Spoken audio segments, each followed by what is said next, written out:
Welcome back, my little locals. Happy 1-year anniversary to us in this space. Yesterday marked the exact 1-year anniversary from when my brother and niece and I pulled into Southern California and up to my apartment for the first time. And if you haven't checked out my blog over at becomingthelocal.com, highly suggest checking out my newest post from yesterday because it just breaks down what this last year has been like in detail, and I don't really want to rehash that here in this video, but I do want to just give a couple of updates and kind of let you guys know what to expect for the remainder of this year. So when I moved out here to California, my first job that I got, I kind of had to take whatever I could get to get out here. I applied to jobs for about 6 to 7 months, and only one of those applications went through to an interview and landed me a job. Well, when I got out here, the job just didn't pay what was expected from the interview, and I actually almost immediately was put in a financial crisis. And again, I go more into that on my blog, but basically for the first 6 months out here, it was a nightmare. I was getting eviction notices for my apartment, which is something I've never experienced in my 12 plus years as renting. And I just really heavily had to rely immediately upon my brand new community out here and my church family and my friends out here. And that was so humbling to move to a new state, a new place, and have to ask your brand new friends for help, especially financial help. I usually don't mind asking for help, but call it pride or whatever it is, when it comes to financial help, I just get really weird about that because I know money can be tied to different emotions and it just feels weird asking for it. So literally, if it had not been for my friends here and my church family here, I wouldn't have made rent the first couple of months. I wouldn't have had groceries in my pantry. I wouldn't have gas in my car. So it was just the first 6 months. If I could sum up what that was like, I think I would sum it up in this phrase: community is everything. I really could not have made it out here the first 6 months without community. And so at that 6-month mark, I was able to transfer internally through the company, but into a hospital job and actually into postpartum, which is something that I've done in the past. For those who don't know, that just means essentially I work with newborn babies and the moms and the dads and just kind of prep them for going home after delivering a new baby. And the job itself is so blissful. Like, I love going to work. It is such a joy. The pay is really well, but the schedule sucks. And in my mid-20s, I worked the graveyard shift, you know, night shift, weekends, holidays, 12 to 13-hour shifts, different days every week that you work. And when I stepped away from that in about 2017, I thought I was done with hospital nursing forever. You know, I kind of viewed that as beginner nursing and then kind of graduating into work-life balance. Well, moving out here to California kind of knocked me back down to the totem pole as far as work-life balance. And because I don't have a network out here career-wise, I had to start basically from ground zero and work my way back up.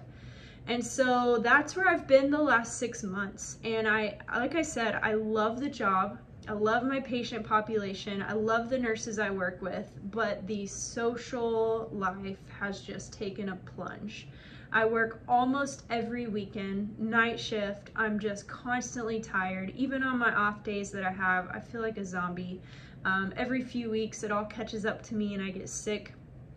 And it's taken me away from, you know, connecting with my church family, making friends and establishing friendships out here. And so I knew in my heart of hearts, as thankful as I have been for this current job that I'm in, I knew I could not stay in it for much longer, because for me, kind of laying the foundation in a new place, it is crucial to build strong community.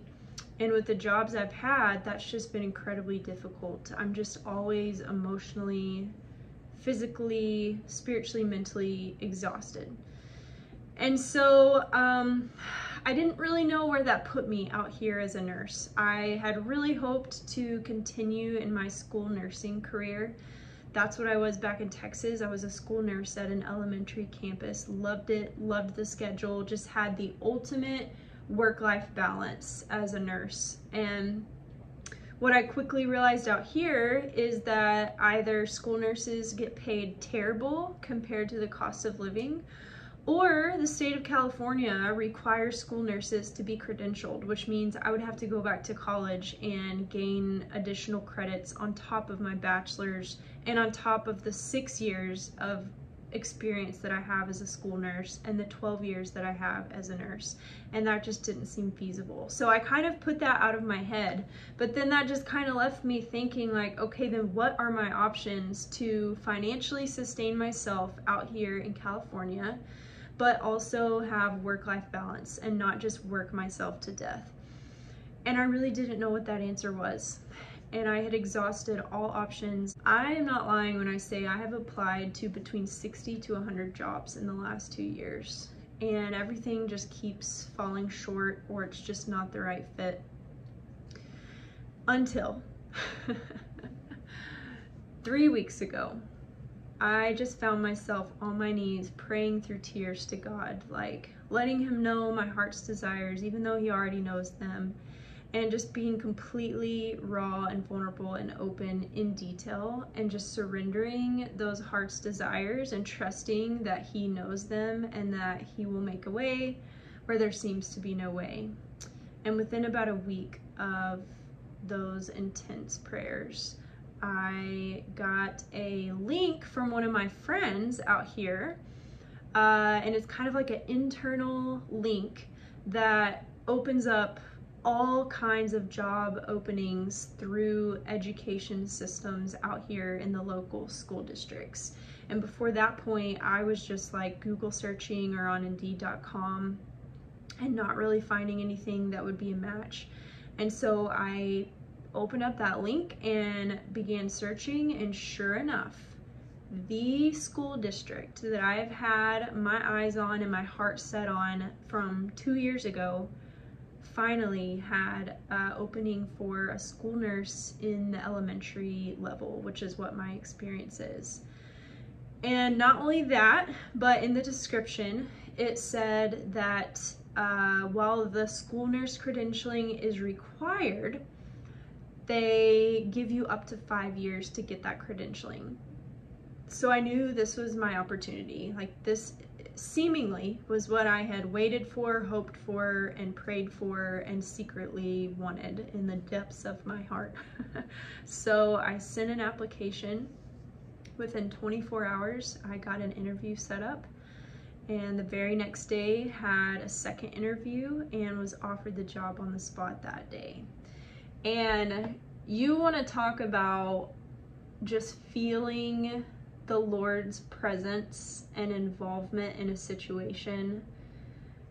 I don't really know the last time that I have just so tangibly felt God at work like I did that day when I received the phone call.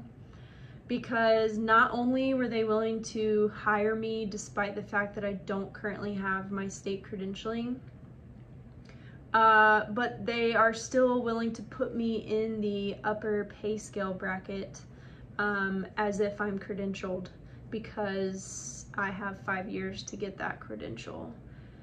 And so I start that job in August. That's when the new school year starts.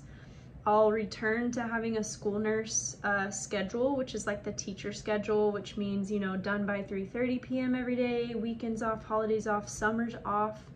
Just really, you can't beat that schedule as a nurse. There's really no other job within nursing that's going to grant me that type of work-life balance. And it just so happens that this position pays really well, like $30,000 to $40,000 higher than the other school nursing jobs that I was looking at on my own. And so I have about 2.5 weeks until my new job starts. I am taking all of next week off. 3 of my nieces well, I only have 3, so my 3 nieces are coming to spend a full 7 days with me. And as you can see, I still have like everything on the walls in my apartment, but I'm actually moving like a few days after my nieces leave. I was able to find an apartment within price range right in the heart of the city where I will be a school nurse at. And it's just the cutest apartment. I've always thought in the back of my mind, like, you know what, if ever I'm able to live in like a loft style home, I just think I would love that. And I've never really verbalized that, or like, obviously I'm not gonna pray for a loft apartment, like that would just feel silly, though I could have. But that's what I got. It was a loft apartment. It's minutes away from where I'll be working, minutes away from my closest friends, and it puts me halfway between the mountains where I like to hike and the ocean. So I'll be about 20 minutes away from each. So it's just the prime location in the heart of Orange County where I have just internally desired and craved and prayed to be for the last 2 years. Because right now I'm on the other side of the mountain in what's called Inland Empire, Riverside County. And that may not seem like a big deal, but to get through the mountain passing, the traffic is just so awful. It wouldn't be realistic for me to build community and socialize and go to worship and go to work in Orange County, but live where I currently live. So all that to say, by the goodness of God, I was able to find an apartment the exact day that I need to move.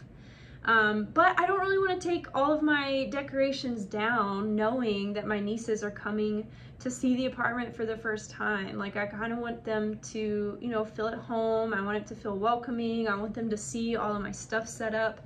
So my plan is I've been organizing my closet spaces and my garage, and I've already sent like 3 loads to the donation center, like 3 carloads of stuff that I don't really need anymore, don't really want anymore, or I won't have room for. And so I'm kind of getting a lot behind the scenes done and prepped, and I got my closet packed up and boxed in there. But you know, the main pieces that, you know, my nieces will see, I'm gonna leave those up while they're here.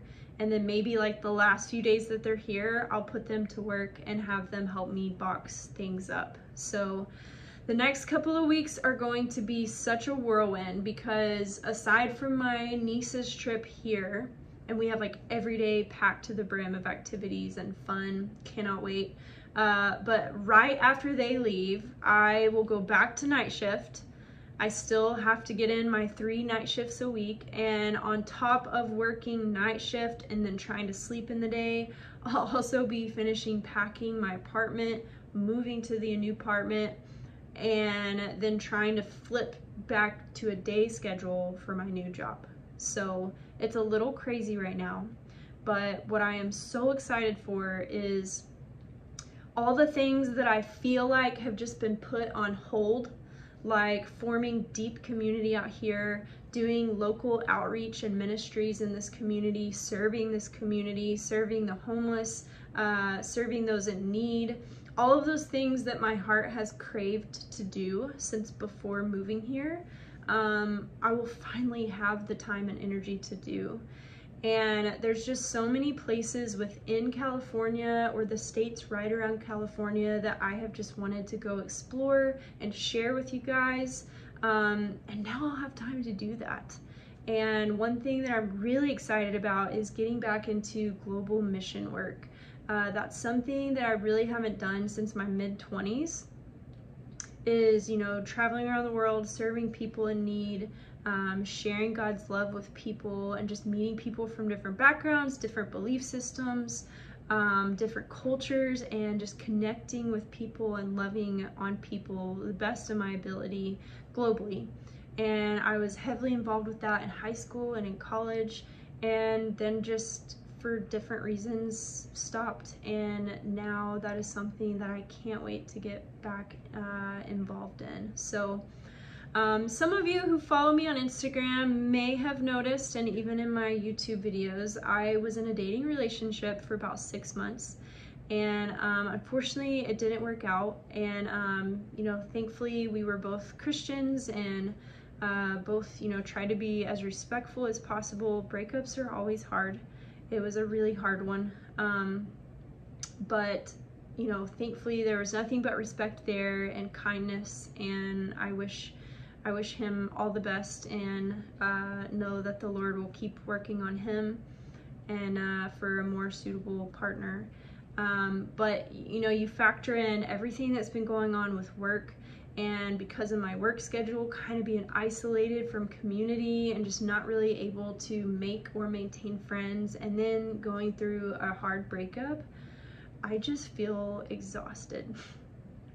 And really, the only place that I've known to turn to consistently for comfort, for sustenance, like sustaining me and getting me through, is God. And even though mentally, emotionally, physically, relationally, I feel depleted, spiritually, my cup is just overflowing. And so I'm excited to take that and what I've learned and the ways that I've grown into this new season of hopeful,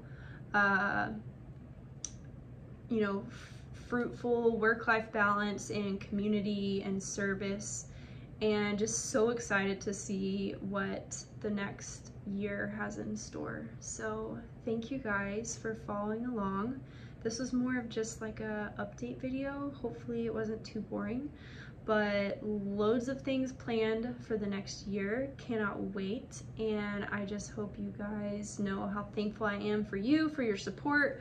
Man, you guys are like my hype crowd. Like, y'all just encourage me so much to keep going, to keep exploring, to keep serving, keep growing, and keep on becoming the local. So until next time, remember, I love you, my little locals. Bye.